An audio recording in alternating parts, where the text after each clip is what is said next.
usah milih Reza, wong ini dugu-dugurannya nggak terpilih. Nah, kalau semua camat itu ada pilihan, saya yakin 18 camat itu kalau dia terbuka ya.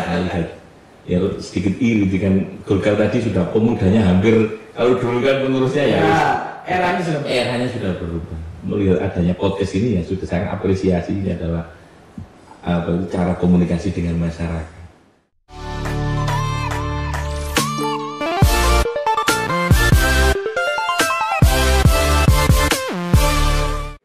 Assalamualaikum warahmatullahi wabarakatuh. Masih di podcast Golkar Sidoarjo TV level up. Dan kali ini kita punya tamu istimewa. Susah betul untuk mengundang bisa hadir di podcast Golkar ini. Assalamualaikum. Ini Kaji Reza, ini biasa dipanggil Kaji Reza. Tokoh pemuda Sidoarjo, kalau ngomong Ansor, ini identik dengan Kaji Reza. Sibuk dengan kegiatan dewan, sibuk dengan kegiatan pemudaan. Dan hari ini kita bersyukur sudah bersedia hadir. Ya. Apa kabar? Alhamdulillah. Ini saya tuh selalu teringat kalau ngomong Kaji Reza ini ketika dulu waktu terpilih dinyatakan menang sebagai MPR legislatif, nazar jalan kaki dari rumah sampai ke rumah. Ini bagi saya sangat menginspirasi. Iya. Apa yang waktu itu sampai kemudian seperti itu? Jadi di awal memang kami ini sama Cak Dikin ini kan sebenarnya kader NU dari bawah, dari IPNU kami sudah berproses, sehingga ketika kami kemarin terjun di politik, ya dengan pertimbangan berbagai macam pertimbangan kan, akhirnya dan banyak juga tantangan ya ketika kami di Ansor, apalagi priorisasi kami di atas kami itu kan juga mencalonkan dan belum berhasil. Ini kan menjadikan tantangan ini bukan hanya nama pribadi ya, teman-teman sampai sudah ada yang keluar kan di kecamatan, salah satu kecamatan, nggak usah milih Reza, wong ini dugu-dugurannya nggak terpilih. Akhirnya dengan tekad yang kuat, ya apa bisa yang terpilih, dan memang kami nadar ya, jadi yang jalan itu kayaknya yang jalan itu mengikuti ya, pasti mengikuti lah. Itu memang yang nadar kami, jadi memang dengan ada sosok seorang ibu ya yang ketika saya pamit untuk maju ke dunia politik dan beliaunya mengizinkan untuk berdaftar, mulai detik itu sampai saya terpilih beliaunya puasa, ibu kami itu ya, sehingga saya itu dalam diri kami sendiri itu ya ini kalau nggak ada restu dari ibu ya kita nggak akan bisa berhasil seperti itu. Itu menjadikan tekad saya akan melakukan apapun untuk beliaunya, bahkan ya hanya mungkin sedikit ya saya kira dengan berlari dari desa kami tinggal sampai di rumah beliau. Luar biasa sosok ibu dalam perjalanan kalian Mas Reza di dalam seperti itu ya. Itu dari awal memang Kaji Reza ini punya niat untuk terjun ke politik, atau memang karena posisi sebagai ketua salah satu lembaga pemudaan sehingga punya semangat untuk lebih misalnya? Iya, tidak ada. Jadi memang kami dari awal itu semangatnya adalah semangat berorganisasi. Awalnya satu ya? Iya, jadi itu dari IPNUA. Terus kita terpilih di IPNU itu 2008, 2010 sama Cak Dikin itu. Terus 2016 ya ada pemilihan ketua. Nah itu memang niatan kami nanti ke depan arahnya ke politik ya. Cuma kan kita memang gerakan di organisasi, kalau sudah level kabupaten itu kan nggak akan lepas dari politik ya kan. Bersentuhan langsung. Bersentuhan langsung. Dari situlah kami katakan memang kita sekuat apapun organisasi, memang politik itu ya ada satu cara ya, ada kekuatan tersendiri lah. Jika kita sudah masuk di dalam dunia politik, dan itu memang harus dibutuhkan untuk apa ya, ada tujuan yang lebih utama. Lebih berperan ya? Iya, lebih berperan lagi. Kalau ngomong di Ansor ya pasti lingkupnya ya akan terbatas, tapi bagaimana kita punya andil di tengah-tengah masyarakat.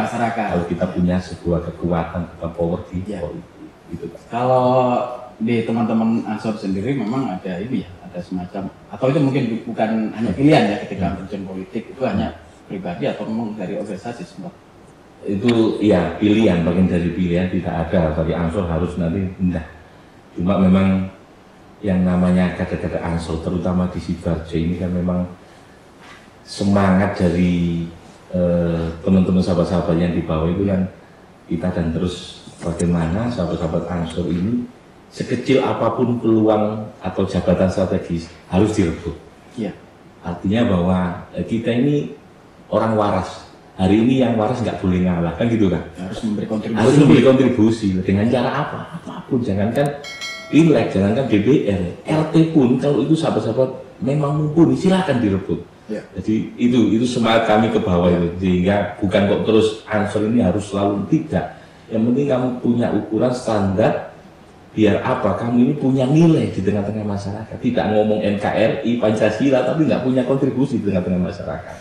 Itu yang harus ada aksinya. Harus ada. Ngomong hari ini, ngomong tentang kepemudaan, Indonesia luar biasa. Bonus demografi, muda ini nanti akan memwarnai. Bahkan kalau ngomong politik, ini semua menarik anak muda. Sementara kan kita akan banyak pertanyaan. Kita ngomong sistem politik, itu ada ngomong elektabilitas. Untuk kualitas mungkin nomor 2. Ya. Nah, artinya kan ada hal yang sebenarnya tidak ketemu gitu ya. Kan ngomong. Jadi siapa yang populer dulu itu mungkin terpilih. Nah, kaitan sama anak muda. Ini kan akhirnya kalah terus kalau ngurus sekali model kayak gitu. Untuk teman-teman Ansor mereka menyiapkan seperti itu. Ya, jadi kalau kami ini kan sebelum terjun ke ditarungkan di berbagai macam gelanggang ya pertandingan, itu kan di internal kami kan sudah diterpah berbagai macam diklat dan pelatihan. Dan alhamdulillah kalau Sidoarjo ini memang semangat beransor berbanser itu kan sampai hari ini ngomong Ansor itu ya kita masih belum terkalahkan kan kalau ngomong Jawa Timur. Jadi bagaimana sahabat-sahabat ini kita minimal di internal kita itu sudah kita kasih materi semaksimal mungkin. Jadi apapun nanti kamu yang penting punya andil di tengah-tengah masyarakat, sehingga ketika di masyarakat ngapun ya kalian biasanya guyonan saya itu kalau Ansor-Ansor di kecamatan, kalau semua camat itu ada pilihan, saya yakin 18 di kecamatan itu kalau dia terbuka ya. Kalau ada pilihan, kita bukan SK-nya 4. Jadi di internal kita memang bagaimana kualitas kader ini yang paling utama, karena kita itu bukan organisasi politik kan ya, organisasi sosial, bagaimana sahabat-sahabat itu diterpah di situ semuanya. Dan alhamdulillah saya juga menarik tadi hadir di acara Golkar, banyak kader Ansor ternyata juga di Golkar. Nah, ini kan artinya bahwa punya nilai di tengah-tengah masyarakat dan disorot lah, diperhitungkan di kancah politik Kabupaten Sidoarjo. Oke, selain kita ngomong politik, tentu kemudaan itu kan banyak kegiatan ya. Apalagi ketika kemarin persoalan COVID itu sangat menghantam semua segi. Betul. Nah, ini kan teman-teman pemuda sebenarnya punya peran yang lebih bisa menggunakan entrepreneur misalnya kayak kewirausahaan ya. Kalau anak-anak muda dibangkit kan sedikit banyak yang harus membantu yang lain. Iya, alhamdulillah kan. Ansor Sidoarjo ini memang punya identik yang kita punya tagline kan, Ansor Boys kan itu ya. Artinya Boys itu saya sampaikan ke teman-teman di kecamatan terutama itu jangan sampai nggak punya andil. Alhamdulillah kemarin ketika pandemi pun mulai dari penyemprotan, mulai dari santunan, bahkan ada satu kecamatan itu yang sengaja menghadirkan santunan janda-janda yang sudah ditinggalkan oleh suami-suaminya yang kena COVID karena Arabnya kemarin ya kan ya. Itu alhamdulillah berdiri sampai 2 hari 2 malam santunannya itu kan ada nilai yang berbeda. Di satu sisi kita sudah waspada dengan kesehatan, di satu sisi efek dari pandemi ini ekonomi luar biasa ya. Tapi kita punya andil memberikan suatu hal ke masyarakat. Ini kan sudah outbound, jadi pemikirannya sudah tidak hanya mengamalkan ekonomi sendiri, tapi sudah mampu memberikan itu yang kadang saya itu ini top lah ini kreativitas itu yang bedakan kan generasinya sekarang generasi dulu itu kan anak-anak muda punya kelebihan soal kreativitas, kreasi macam-macam itu kan kelebihannya itu. Ya menarik kita ngomong sekarang kan Sidoarjo ya dibikin oleh anak-anak masih muda lah. Di banyak daerah juga seperti itu. Di Tuban ada bupati yang masih muda, di Gresik, Lumajang itu kan kecenderungan anak muda sekarang sudah berani mengambil resiko untuk berani menjadikan calon pemimpin. Nah ini untuk Sidoarjo ini saya pikir masih peluang. Sangat berpeluang. Makanya saya sangat-sangat melihat ya sedikit iri dengan Golkar tadi sudah pemudanya hampir, kalau dulu kan pengurusnya ya eranya sudah berubah. Melihat adanya podcast ini ya sudah sangat apresiasi. Ini adalah cara komunikasi dengan masyarakat, wahana digitalisasi yang sangat dimanfaatkan sangat dengan baik ya, sehingga kenapa pemuda hari ini ya sangat berpeluang ya. Melihat Gus Mundur apa Bandi, beliaunya sangat muda dan memang sangat beda lah kan, gitu ya. Apalagi Ansor hari ini ya usianya Ansor kan dibatasi kan, maksimal kan 40 ada usia. Di situ memang sangat strategis untuk bergerak, untuk bergerak di berbagai macam lini, ya bergerak di bidang politik pun juga sangat strategis. Dan hari ini kalau semua seorang pemuda hanya bergeraknya hanya formalitas ya, mohon maaf kan ya akan kalah dengan era kita sekarang. Makanya bagaimana seorang pemuda hari ini punya kreativitas yang tinggi, bagaimana memanfaatkan kesempatan, peluang sudah dibuka, tinggal sama-sama memaksimal atau tidak. Apalagi ngomong Sidoarjo hari ini, Sidoarjo sangat luar biasa.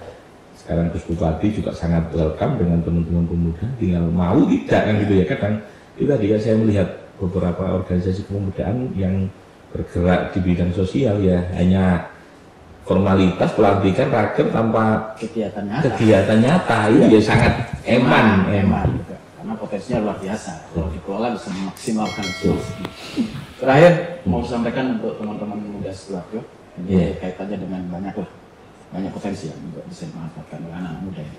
Untuk sahabat-sahabat pemuda Sidoarjo ya, kami berharap dengan bonus demokrasi dan hari ini sahabat-sahabat dipimpin seorang pemuda, baik itu bupati maupun wakil bupatinya, ini adalah salah satu gambaran bahwa kita ini punya peluang besar untuk memimpin sebuah kabupaten, untuk memimpin sebuah kekuasaan yang mana hari ini semuanya adalah didominasi oleh kaum pemuda. Jadi kaum pemuda harap melaksanakan mampu mengambil kesempatan ini dengan total, tidak tanggung, tidak hanya formalitas.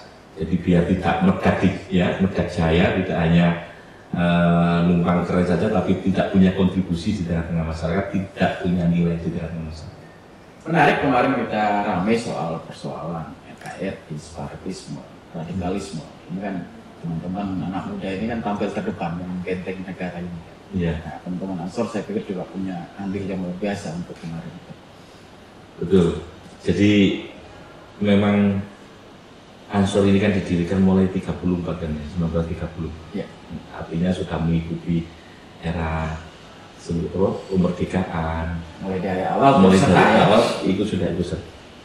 Sehingga ketika kami di media sosial dihabisi ya, gerakan kenapa hari ini sampai kami detik ini kalau ngomong ada di medsos itu kan mesti Banser pembubaran pengajian, itu era saya itu kan. Jadi saya juga kadang melihat tagline itu kan kadang juga untuk sedikit mangkel dan gitu ya. Karena memang di era saya, gerakan saya sehingga menjadi nasional kan, Banser membubarkan pengajian.